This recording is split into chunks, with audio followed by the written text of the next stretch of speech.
One underrated MCU movie to another underrated MCU movie. Let's talk about it. Hello, everyone. Welcome back to another review. Moving on to a second of the three reviews that I got planned and for all you folks to watch today. And that review being 2011's Thor, or directed by Kenneth Branagh. I've been wanting to talk about this movie for the past few months, so getting into it, yeah, it'll be exciting. And first off, I just wanted to ask. I hope you all enjoyed my review of Ben Hur. I enjoyed talking about that movie, and there's gonna be more classic movies like Ben Hur that I'm gonna be talking about. So stay tuned for that. Definitely stay tuned for that. But yes, and going on to the second review today, that being Thor, and then my third review will come in about a few hours or something. I don't know, but again, stay tuned for that as well. But going on to Thor, here is my review for Thor 2011. So this movie stars Chris Hemsworth, Tom Hiddleston, Natalie Portman, Anthony Hopkins, Idris Elba, Stellan Skarsgård, Kat Dennings, ugh, uh, the list goes on. And this movie is written and directed by Kenneth Branagh. Y'all should know him.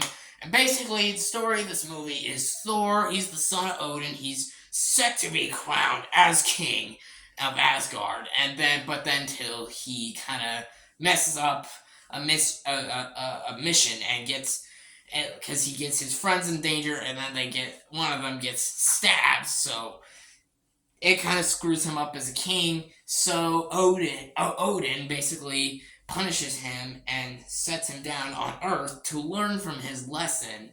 And then, yeah, basically, pretty much, Thor has to go on a journey to get he goes on this journey to get Mjolnir back and go back to Asgard and basically get back to being the king that he always wanted to be.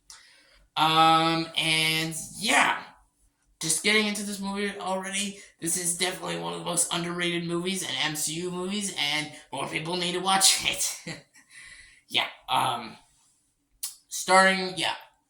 getting into the pauses. Let's just get into the pauses. Right into the pauses, right now. Why the hell not? Let's get into the pauses. Starting off, I love the performances. I love Chris Hemsworth. I think he's fantastic as Thor. When I see Chris Hemsworth as Thor, I fucking see Thor. I love Thor in the comics, and I love Thor in Avengers: Earth's Mightiest Heroes. That show, if you haven't watched that show, great show. It's a fucking awesome Marvel show. It does all those characters so perfectly well. Yeah, Chris Hemsworth, he's definitely iconic as Thor, and they actually have his helmet that is not shown a lot.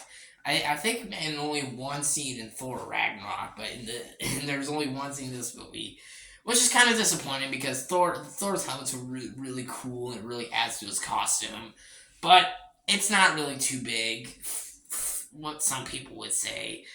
But yeah, it definitely was disappointing. We never got to see Thor's helmet, but it was also good. What is there? I don't know. I'm just kind of moving on at this point. But yes, Chris Hemsworth, he looks and feels like Thor, because I heard something about Tom Hiddleston was gonna play Thor, and I wouldn't mind it, but I'm glad Tom Hiddleston played Loki and Chris Hemsworth played Thor, because they fit those roles so perfectly. But yeah, Chris Hemsworth is fucking amazing as Thor. Tom Hiddleston. Speaking of Tom Hiddleston, he's fucking amazing. He's amazing. He is the standout. Tom Hiddleston is definitely 100% the standout. Him and Anthony Hopkins, I would say, are the standouts of this movie.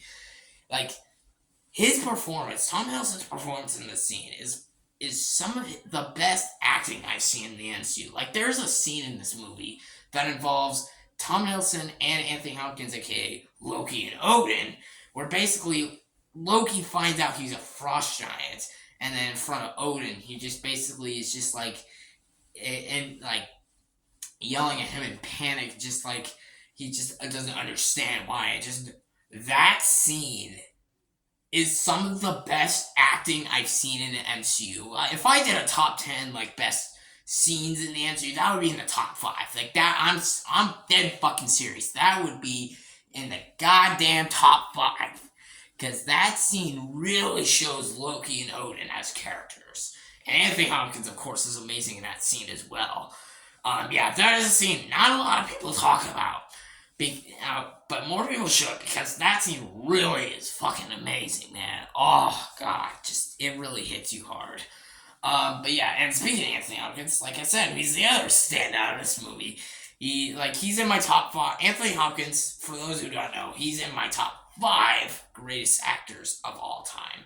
I love Anthony Hopkins. I love him in anything. Even if he's in a shitty movie, he'll still be the best thing about it, because he's just that good of an actor, and he just knows that much, how to, like, save any movie that he's in. And, yeah, he's always the best part. If it's an amazing movie, or if it's in a not amazing movie, anything he's in, of course, I'm like, come on, he played fucking Hannibal Lecter, like, come on, of course, he's iconic. And of course, he played, Odin, he played Abraham Van Helsing. Yeah, so, of course, he's iconic. But yeah, he's absolutely outstanding. I saw Chris Hemsworth, Tom Hiddleston, and Anthony Hopkins as those characters. I enjoyed Natalie Portman in this movie, and I enjoyed Stellan Skarsgård. Kat Dennings, say what you want about her fucking character. Say what you want about those 3 characters. But I will say their performances are still good. Despite what's about their characters, just their characters that I was not the biggest fan of, and I can see why a lot of people were not the biggest fan of. But their performances were still good. All the other supporting cast were great. I forgot the actress name who played Frigga. She's great. The Warriors 3 the actors, they're great. Lady Sif, she's great. All the acting in this movie is great, but the 2 standouts are Tom Hiddleston and Anthony Hopkins. Both perfect in this movie performances, and honestly, I'd say some of their best performances as those 2 characters in the whole MCU. It's that good. Well, since and for Anthony Hopkins, since like a specific scene in Thor Ragnarok, I'm not gonna say what it is, but that's probably close to also his best performance. And then getting into the direction, Kenneth Branagh's direction.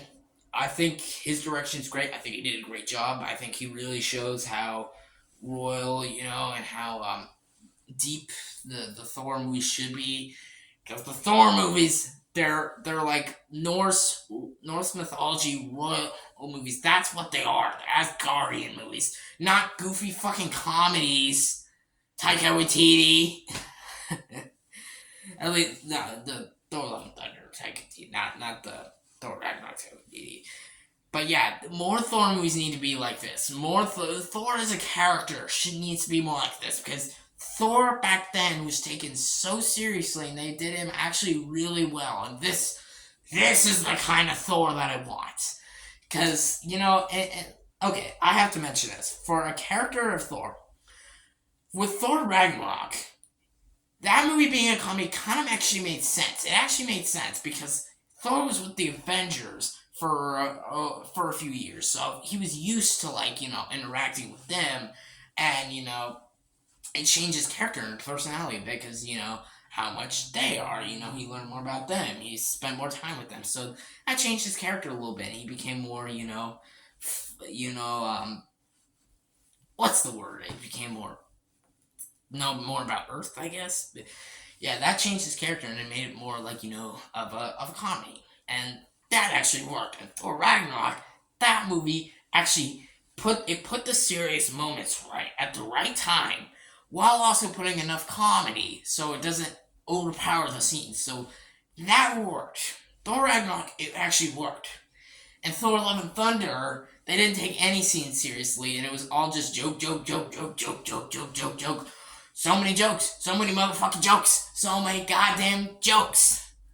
So it's like, there's too many jokes that you just don't care about the story, and it's it's annoying, and just yeah, of course it's because it's like, why do I care? Why do I care about this fucking story if there's gonna be so many fucking jokes on the whole entire fucking movie? Oh god, dude.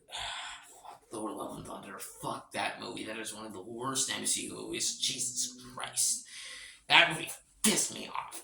I can't believe I enjoyed that movie on the first watch. What the fuck is wrong with me? I can't believe it. Yeah, that movie's a piece of shit. And if you haven't seen it, don't watch it. Especially if you're a Thor fan. And if you don't want to see Thor turn into a joke, yeah, don't watch that fucking movie because it's trash. It's absolute trash. Don't watch that fucking movie. Okay. Anyways, getting back into the review. Also, if they do make a Thor 5, don't make it a comedy. Please make it serious, because that's all what we want from Thor. Okay. Thank you very much. Moving on, back to the review. So the direction. Yeah, the direction I was talking about. Kenneth Branagh's direction. He does a great job. Does it really well. He builds and builds up the scenes. There's a little things miss that I'll get into my negatives, but it's still good. It's still good. He still did a good job with this movie. I still gotta give him that. Um, another big praise I can definitely give this movie is the cinematography. The production design, the cinematography looks beautiful. I love how this movie looks. Add the world of Asgard, the world of the Frost Giants, even Earth. Like, the cinematography is absolutely fantastic. I love the whole look of this movie. It's so beautiful. And then you feel like you're actually in Asgard. You feel like you're actually in Asgard, yeah. And it's beautiful. It looks fantastic. The costume designs are great. Just the whole production design for this movie is absolutely fantastic, and I absolutely love it. The visual effects, the cinematography, all of that is done so incredibly well. The editing is very well. Just every piece of filmmaking in this movie just looks and feels like Asgard, and they do it really well. Also, the score. The score is one of the best MCU scores. Yeah, I'm going that far. It's probably. I'm trying to remember if this score was by Alan Silvestri. Let me know in the comments if it was by Alan Silvestri, because I'm really curious to know. But anyways, the score is one of the best scores, or one of my personal favorites in the entire MCU. Yeah, obviously nothing tops the Avengers scores or anything Alan Silvestri. Anyways, so yeah, the score, the filmmaking, the performances, all that is so fucking good. I absolutely love this movie. I love it, and I think it's definitely one of the most underrated MCU movies, and I don't get the hate for this movie. But, as much as I defend it, is it a perfect movie?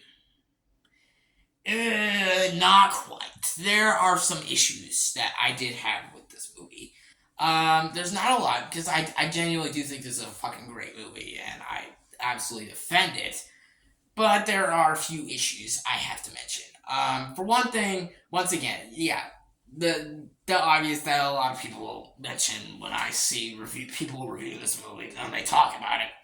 It's the characters of Jane, of Darcy, and God damn it, what's Stellan Skarsgård's character? I don't know. You guys know what I'm talking about. Their characters, again, okay performances, but just they were kind of let's just say a bit of a waste. Their characters, just the interactions with Thor and just the way they used them, I was not a fan of them. Could have been better, but not a fan. Not a fan. Also, I feel like there's weird camera shots. Like, sometimes the shots are diagonal, and I kind of see where Kenneth Branagh was going with this movie. I kind of see it, but at the same time, it just looked like, wait, why is the camera like this? Like, huh? Like, there's so many shots in this movie that it's like it feels like it's like triangle. It's not all the time in this movie. It's only a little bit where the shots are like a little bit diagonal, but still, it's like huh, huh. I don't know. I thought it was a bit weird. It made it look a little bit odd. But again, it's not the worst negative. Also, I feel like the journey starts a little too fast. I wanted a little bit more time in Asgard before Thor was sent to Earth. I feel like it starts too quick. Like, yeah, it's just like as soon as we get into the movie, we get to like Thor, we get the instruction, and then he goes to the land of the world of frost giants.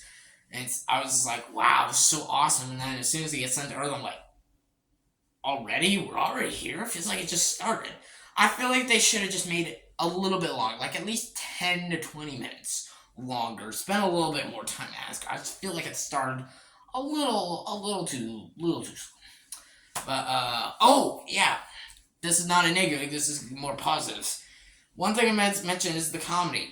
Yeah, there actually is comedy in this movie, but it's not like too much comedy. In fact, there's barely a lot of comedy in this movie. In fact, actually, the comedy in this movie actually works because it's like it's not in serious scenes and it's in the right scenes.